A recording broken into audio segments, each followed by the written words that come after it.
चलिए क्लास शुरू करते हैं। इस टॉपिक का CV3 पॉलीहैलोजन कंपाउंड्स पार्ट 1। तो क्लास अगर हम पॉलीहैलोजन कंपाउंड्स की बात करें तो पॉलीहैलोजन कंपाउंड्स ऐसे कंपाउंड्स होते हैं या यूं कहें कि ऐसे कार्बन कंपाउंड्स होते हैं जिनमें एक से ज़्यादा हैलोजन एटम्स प्रेजेंट होते हैं। फॉर एग्जांपल्स डाइक्लोरोमीथेन जिसमें 2 क्लोरीन है, ट्राइक्लोरोमीथेन जिसमें 3 क्लोरीन है और टेट्राक्लोरोमीथेन जिसमें 4 क्लोरीन एटम्स हैं। और स्टूडेंट्स ये जरूरी नहीं है कि सिर्फ क्लोरीन ही हो, कोई और भी हैलोजन एटम हो सकता है। आइए देखते हैं कि डाइक्लोरोमीथेन क्या होते हैं। चलिए शुरू करते हैं डाइक्लोरोमीथेन।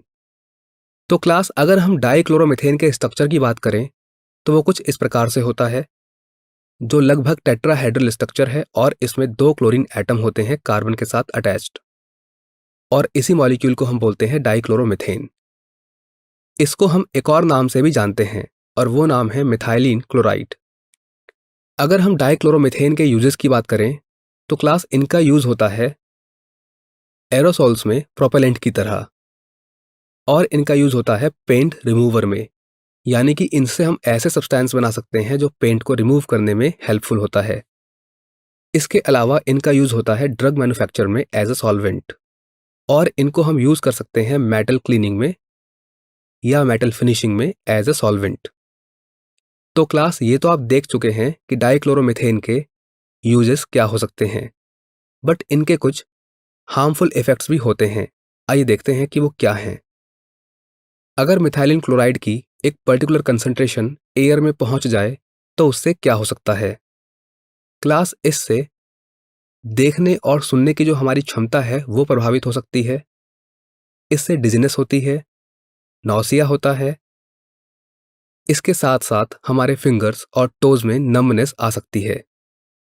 अगर हमारी स्किन और आईज का डाइक्लोरोमीथेन के साथ डायरेक्ट कांटेक्ट होता है तो क्लास उससे इंटेंस बर्निंग हो सकती है, माइल्ड रेडनेस ऑफ स्किन हो सकता है, यानी कि स्किन पे रेड कलर के धब्बे पड़ सकते हैं, और कॉर्निया तक बर्न हो सकता है। आइए अब बात करते हैं ट्राइक्लोरोमीथेन की। तो क्लास अगर हम स्ट्रक्चर की बात करें तो यहाँ पर स्ट्रक्चर दिया गया है, आप देख सकते हैं। इसमें 3 क्लोरीन है और एक हाइड्रोजन है कार्बन से अटैच्ड, और ये भी लगभग टेट्राहेड्रल स्ट्रक्चर ही होता है। और क्लास ट्राइक्लोरोमीथेन का एक और बहुत फेमस नेम है जो है क्लोरोफॉर्म। अगर हम ट्राइक्लोरोमीथेन या क्लोरोफॉर्म की कुछ प्रॉपर्टीज की बात करें तो क्लास ये कलरलेस होता है, बट तब जब ये प्योर फॉर्म में हो। वॉलेटाइल होता है, यानी कि अगर इसको हल्की सी भी हीट मिले तो ये वेपराइज हो जाता है। इसकी स्मेल स्वीट होती है और ये एक डेंस लिक्विड है। अगर हम ट्राइक्लोरोमीथेन यानी कि क्लोरोफॉर्म के यूजेस की बात करें तो इसका यूज बहुत बड़े पैमाने पर होता है सॉल्वेंट के रूप में। ये फैट्स के लिए, एल्कलॉइड्स के लिए और आयोडीन के लिए बहुत अच्छा सॉल्वेंट होता है। क्लास क्लोरोफॉर्म का एक और बहुत बड़ा यूज है, और वो यूज है फ्रेऑन जैसे रेफ्रिजरेंट बनाने में, जैसे कि R22।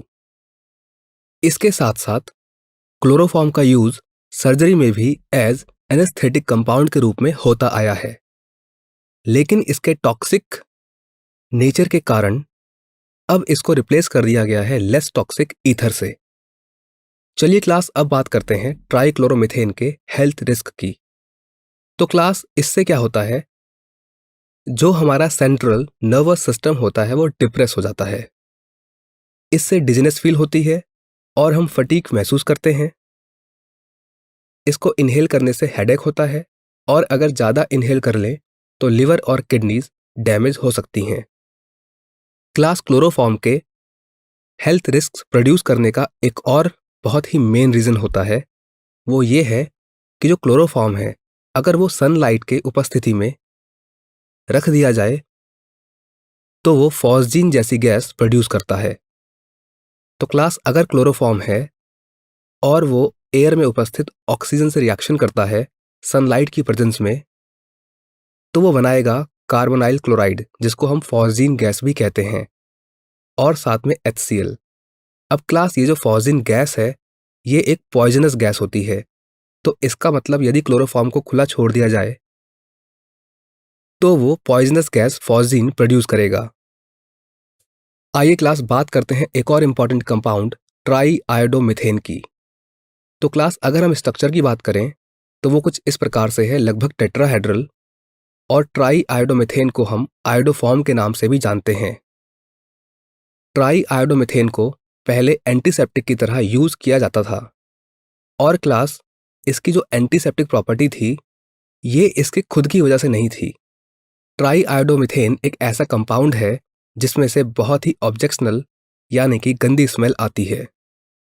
इसीलिए एक बहुत ही अच्छा एंटीसेप्टिक होने के बावजूद ट्राई आयोडोमिथेन को एज एन एंटीसेप्टिक यूज नहीं किया जाता है। इसकी जगह पर आयोडीन के और अदर कंपाउंड्स बना लिए गए हैं।